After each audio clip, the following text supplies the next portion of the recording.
Alright, so there you go. As you can see, the harness works. I have a 4-cylinder vehicle and I hooked up my relay harness, and as you can see, the strip on the V6 headlights, it works. It turns on. Yep, relay's right there. It's connected in the back to that 3-pin connector.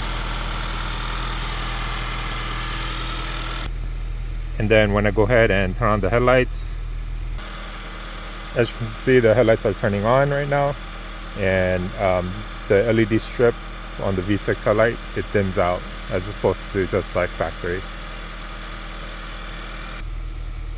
And then when I go ahead and turn it off, and there you go, it brightens back up. Here, I'll show you one more time. So this is with the headlights off, and this is when the headlights are on. It dims out, headlights off, or when the parking light is on, it dims out as well. That's the same thing as when your headlights is on. And so when that's off, it gets bright.